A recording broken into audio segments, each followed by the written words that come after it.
ಆತ್ಮೀಯ ಪ್ರೇಕ್ಷಕ ಬಾಂಧವರೇ, ನಿಮಗೆಲ್ಲರಿಗೂ ಮೀಡಿಯಾ ಇನ್ಫಾರ್ಮೇಷನ್ ಟೆಕ್ ಯೂಟ್ಯೂಬ್ ವಾಹಿನಿಗೆ ಆದರದ ಸ್ವಾಗತ.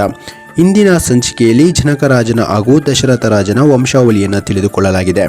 ಈ ಸಂಚಿಕೆಯಲ್ಲಿ ರಾಮ ಲಕ್ಷ್ಮಣರು ಹಾಗೂ ಭರತ ಶತ್ರುಘ್ನರ ವಿವಾಹವು ಹೇಗೆ ನಡೆಯಲಿದೆ ಎಂಬುದನ್ನು ತಿಳಿದುಕೊಳ್ಳೋಣ. ವಿಡಿಯೋ ಪ್ರಾರಂಭಿಸುವ ಮೊದಲು ನಿಮ್ಮಲ್ಲಿ ನಮ್ಮ ಒಂದು ಕೋರಿಕೆ, ಯಾರು ಇನ್ನೂ ನಮ್ಮ ಮೀಡಿಯಾ ಇನ್ಫಾರ್ಮೇಷನ್ ಟೆಕ್ ಯೂಟ್ಯೂಬ್ ವಾಹಿನಿಗೆ ಚಂದಾದಾರರಾಗಿಲ್ಲ, ಈ ಕೂಡಲೇ ಚಂದಾದಾರರಾಗಿ. ಹಾಗೆ ಬೆಲ್ ಐಕನ್ ಕ್ಲಿಕ್ ಮಾಡುವ ಮೂಲಕ ನಮ್ಮ ಹೊಸ ವಿಡಿಯೋದ ನೋಟಿಫಿಕೇಶನ್ ಅನ್ನು ಪಡೆಯಿರಿ. ಶೇರ್ ಮಾಡಿ, ಲೈಕ್ ಮಾಡಿ. ಸೀತೆಯನ್ನ ರಾಮನಿಗೂ ಊರ್ಮಿಳೆಯನ್ನ ಲಕ್ಷ್ಮಣನಿಗೂ ಕೊಡುವೆನು ಎಂದು ಮುರುವರ್ತಿ ಶಪಥ ಮಾಡಿ ಜನಕನು ಹೀಗೆ ಹೇಳುತ್ತಾನೆ. ವಿವಾಹದ ಮೊದಲು ನಡೆಯಬೇಕಾದ ಗೋದಾನ, ನಂದಿ ಅಭ್ಯುದಯಗಳು ನಡೆಯಲಿ. ಇಂದು ಮಖ ನಕ್ಷತ್ರ. ಇಂದಿನಿಂದ 3ನೇ ದಿನವಾದ ಪ್ರಶಸ್ತವಾದ ಉತ್ತರ ಫಲ್ಗುಣಿ ನಕ್ಷತ್ರದಂದು ವಿವಾಹವು ನಡೆಯಲಿ. ಗೋದಾನ ಇತರ ದಾನಗಳನ್ನು ನಡೆಸಿರಿ ಎಂದನು. ನಂತರ ವಿಶ್ವಾಮಿತ್ರರು ಜನಕನಿಗೆ ಹೇಳಿದರು, ರಾಜನೇ, ಇಕ್ಷುಕ ಮತ್ತು ವಿದೇಹ ವಂಶಗಳ ಬಹಳ ಉತ್ತಮವಾದುವು. ಅವುಗಳ ಮಹಿಮೆಯು ಅಪಾರ. ಈ ಎರಡು ವಂಶಗಳ ಸಂಬಂಧ ಬಹಳ ಅನುರೂಪವಾದದ್ದು. ವಧುವರರು ಬಹಳ ಅನುರೂಪರಾಗಿರುವರು. ಇನ್ನೊಂದು ವಿಷಯವಿದೆ. ನಿನ್ನ ತಮ್ಮನಾದ ಧರ್ಮಾನುಜನಾದ ಕುಶರಾಜನಿಗೆ ಎನೆ ಇಲ್ಲದ ರೂಪವುಳ್ಳ 2 ಕನ್ಯೆಯರು ಇದ್ದಾರೆ. ಅವರುಗಳನ್ನು ಭರತ ಶತ್ರುಘ್ನರಿಗೂ ಕೊಟ್ಟು ವಿವಾಹ ಮಾಡಿ ನೀವಿಬ್ಬರು ವೀಕ್ಷುಕ ಕುಲದ ಸಂಬಂಧವನ್ನು ಬೆಳೆಸಿರಿ ಎಂದರು. ಅದಕ್ಕೆ ಜನಕನು, ಋಷಿಶ್ರೇಷ್ಠರೇ, ಈಕ್ಷುಕ ವಂಶದೊಡನೆ ನಾವು ಸಂಬಂಧವನ್ನ ಮಾಡುತ್ತಿರುವುದರಿಂದ ನಮ್ಮ ಕುಲವು ಧನ್ಯವಾಯಿತು. ನಿಮ್ಮ ಇಚ್ಛೆಯಂತೆಯೇ ಆಗಲಿ. ಈ 4 ರಾಜಕುಮಾರರು ಒಂದೇ ದಿವಸದಲ್ಲಿ ನಮ್ಮ 4 ಕನ್ಯೆಯರನ್ನ ಕೈ ಹಿಡಿಯಲಿ. ಉತ್ತರ ಫಲ್ಗುಣಿ ನಕ್ಷತ್ರವು ವಿವಾಹಕ್ಕೆ ಬಹಳ ಪ್ರಶಂಸವಾದುದೆಂದು ಶಾಸ್ತ್ರಜ್ಞರ ಅಭಿಮತ. ಆ ದಿನವೇ ವಿವಾಹಗಳು ಜರಗಲಿ. ಋಷಿ ಪುಂಗವರೇ, ಕನ್ಯಾದಾನದ ವಿಷಯವಾಗಿ ನಿಮ್ಮ ಬುದ್ಧಿವಾದಗಳಿಗಾಗಿ ನಾನು ನಿಮಗೆ ಕೃತಜ್ಞನು. ತಮಗೆ ಸೂಕ್ತವೆನಿಸಿದ ರೀತಿಯಲ್ಲಿ ಆಜ್ಞೆ ಮಾಡಿರಿ ಎಂದನು. ದಶರಥನು ಜನಕನ ಮಾತಿನಿಂದ ಆಶ್ಚರ್ಯಗೊಂಡನು. ರಾಜ್ಯನೇ, ಮಿಥಿಲಾಪತಿಗಳಾದ ನೀವಿಬ್ಬರು ಪೂಜ್ಯರಾದ ಮಹರ್ಷಿಗಳಲ್ಲೂ ರಾಜ್ಯ ಸಮೂಹದಲ್ಲಿಯೂ ತೋರುತ್ತಿರುವ ವಿನಯಾದಿ ಗುಣಗಳು ನನಗೆ ಸಂತೋಷ ತಂದಿದೆ. ನಾನು ವಿವಾಹ ಪೂರ್ವದ ವಿದ್ಯುಕ್ತ ಕ್ರಮಗಳನ್ನು ಮಾಡುತ್ತೇನೆ ಎಂದು ಹೇಳಿ ಹೊರಟನು. ತನ್ನ ಬಿಡಾರದಲ್ಲಿ ನಂದಿ ಶ್ರದ್ಧಾವನವನ್ನು ಆಚರಿಸಿ 3ನೆಯ ಬೆಳಿಗ್ಗೆ ಗೋದಾನವನ್ನು ಮಾಡಿದನು. ತನ್ನ ಮಕ್ಕಳ ಶ್ರೇಯಸ್ಸಿಗಾಗಿ ಬ್ರಾಹ್ಮಣರಿಗೂ ಒಬ್ಬೊಬ್ಬರಾಗಿ 1 ಹಸುವಿನ ಸುವರ್ಣ ಆಭರಣಗಳಿಂದ ಅಲಂಕರಿಸವಾದ ಕೊಂಬುಗಳಿಂದ ಕೂಡಿದ ಹಾಲು ಕೊಡುವ ಕರುವುಳ್ಳ 4 ಲಕ್ಷ ಗೋವುಗಳನ್ನು ಹಾಲು ಕರೆಯುವ ಕಂಚಿನ ಪಾತ್ರೆಯೊಂದಿಗೆ ದಾನ ಮಾಡಿದನು. 4 ಮಕ್ಕಳೊಡಗೂಡಿ ದಶರಥನು ಲೋಕಪಾಲಕರಿಂದ ಪರಿವರ್ತನಾದ ಬ್ರಹ್ಮನಂತೆ ಕಂಗೊಳಿಸುತ್ತಿದ್ದನು. ಆ ದಿನವೇ ಕೇಕೆಯ ರಾಜನ ಮಗನಾದ ಭರತನ ಸೋದರ ಮಾವನೂ ಆದ ಯುಧಚಿತ್ತುಯು ಮಿಥಿಲಾ ಪಟ್ಟಣಕ್ಕೆ ಬಂದು ಸೇರಿದನು. ದಶರಥನನ್ನ ಕಂಡು ಕುಶಲ ಪ್ರಶ್ನೆಗಳನ್ನು ವಿಚಾರಿಸಿ ತಾನು ಅಯೋಧ್ಯೆಗೆ ಹೋಗಿದ್ದಾಗಿಯೂ ಅಲ್ಲಿ ರಾಜಕುಮಾರರ ವಿವಾಹ ಸಮಾಚಾರ ತಿಳಿದು ಇಲ್ಲಿ ಬಂದುದಾಗಿಯೂ ಹೇಳಿದನು. ದಶರಥನು ಅತಿಥಿಯಾಗಿ ಬಂದ ಯುಧಚಿತ್ತನನ್ನು ಯಥೋಚಿತವಾಗಿ ಸತ್ಕರಿಸಿದನು.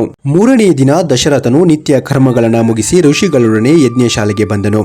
ರಾಮನು ಸರ್ವಾಭರಣ ಭೂಷಿತನಾಗಿ ತನ್ನ ತಮ್ಮನೊಡನೆ ರಕ್ಷಾಬಂಧನ ಕ್ರಮವನ್ನು ಮುಗಿಸಿ ವಶಿಷ್ಠರೊಡನೆ ದಶರಥನ ಬಳಿಗೆ ಬಂದನು. ಕನ್ಯಾದಾನಕ್ಕೆ ಎಲ್ಲ ಸಿದ್ಧತೆಗಳು ಆಗಿದ್ದವು. ದಶರಥನು ಋಷಿಗಳೊಡನೆ ತನ್ನ 4 ಕುಮಾರನನ್ನ ವೇದಿಕೆಯ ಬಳಿಗೆ ಕಳುಹಿಸಿದನು.